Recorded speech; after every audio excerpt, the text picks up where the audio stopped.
the pincer move to take out that final player. So great teamwork here so far by QET. Let's see if they can keep it up.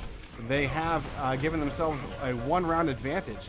And Savvy, not even noticing Bio Boosted, gets destroyed, but quickly answered Tuto with a rail. And that'll keep the man-up score. Oh, we got another switch again. Back to 2-2. Still an even man-up situation, just back and forth.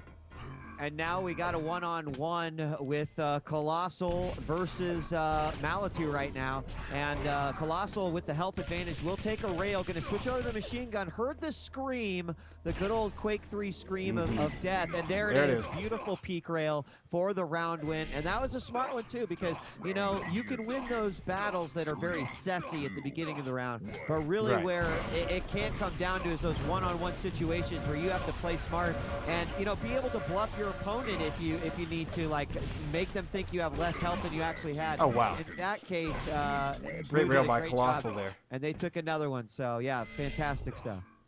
Now Colossal, and he was like a battering ram in that particular round.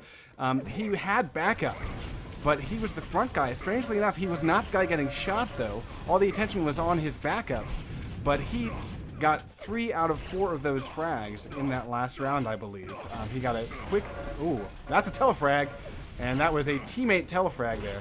So QET just lost their man-up advantage, although quickly tied up one more time. Yeah, you never want those team telefrags. Those are the worst. The only thing worse is a team pummel. And Red is going to pick that one up to make it a 2-round lead for QET, the blue team right now. And here we're going to go for round number 11. It looks like Red's got pretty good positioning on this one. Let's see how QET handles it. Some good job on the outside utilizing that LG and really focus firing on some of the competitors here. Baseman is going to get that LG kill, and that's going to make it 3-on-1.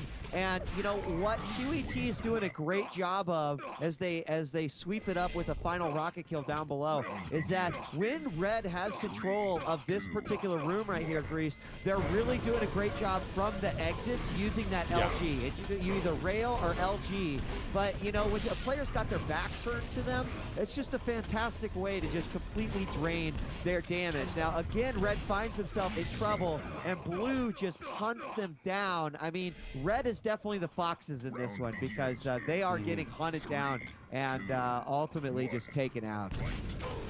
Yeah, and it looks like the last couple times I've watched Avens, he seems to be on the run a lot. He's not really setting up a position, and he's not joined by a lot of teammates. And now we're seeing Mesita running out with 9 health.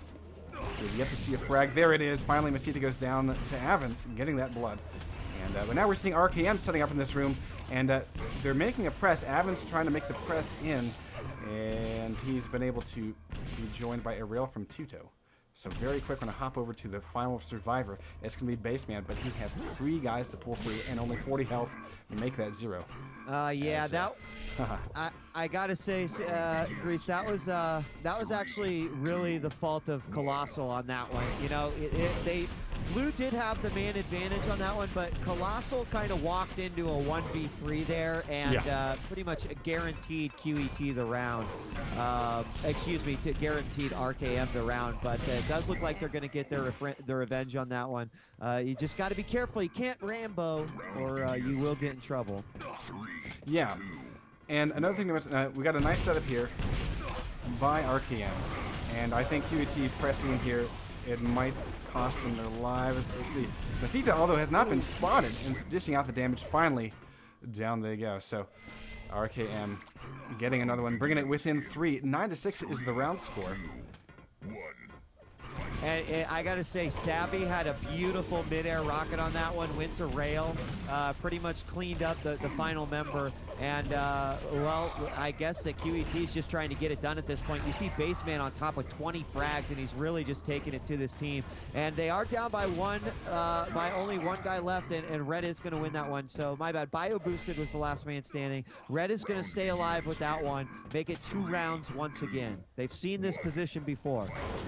Can they close the gap, though? That's the question, because it only takes 1 more round for QET to seal the deal here on this first map, and it looks like they're about to do it. We've got one-man survivor. It's Avens, and he only has 44 health.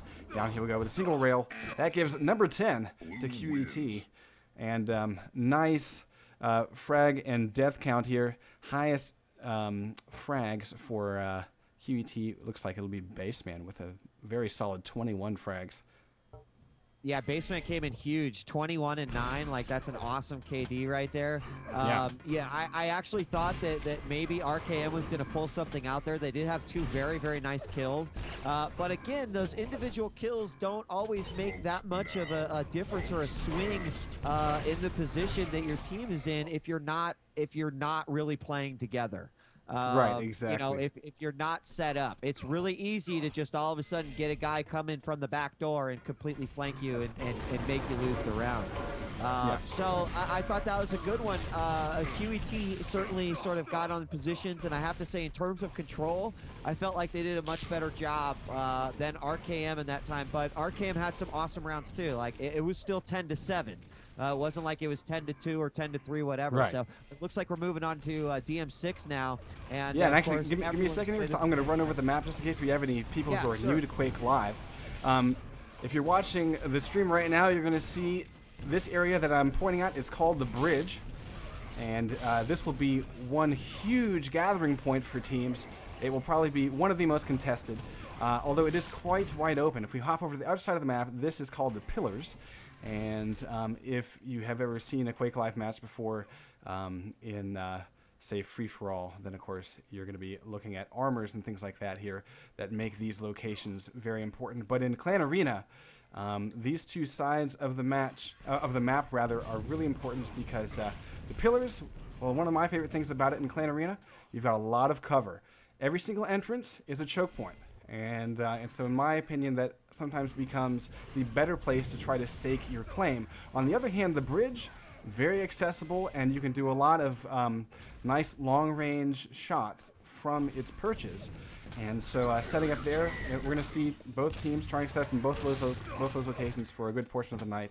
And BioBoosted doing me a favor and hopping over to the railgun walkway, which is another area that gives you a lot of great shots all over the map. We're going to see this first round go live right now. And it looks like RKM is setting up at bridge. They've got 3 other guys there. BioBoosted trying to make a play in it, and so is another boy from QET, and he will get destroyed. Now QET making a press in. They've got 3 players in here, although Tuto held his ground. He was never pulled down from that bridge area. He knocked everyone off of there and let his teammates clean up. I'd have to say that was a really nice round there, especially the end. As you can tell here on DM6, popular place to fight. Having one guy here at the tubes, also the bridge, you get that aerial advantage.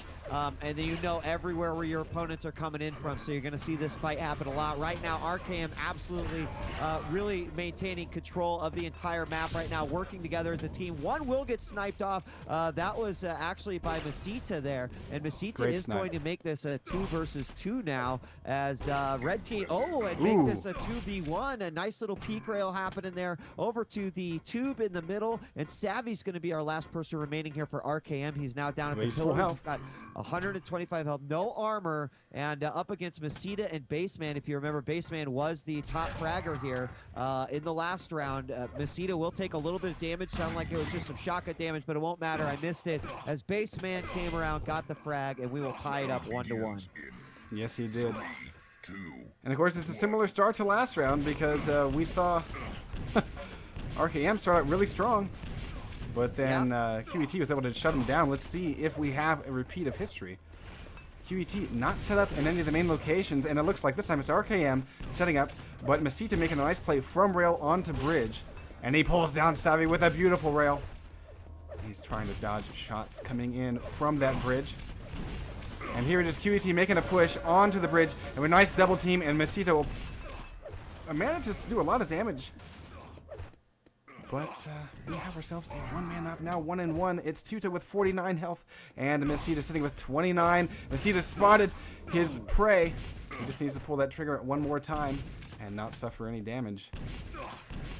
I don't know if these guys know how low just one another is. Mesita looks like he's going to make his way over to the columns. He's only got 27 points of health, while Tudo has 49. They're going to meet right here. Oh. It's going to be Mesita who plays that round a little bit smarter, waiting just outside the shotgun exit into the Mega Health room. He knew that his opponent was probably over there by the columns, and a great place to be. You could get him as they're jumping down, or you could get him coming out of that exit. Nice job there.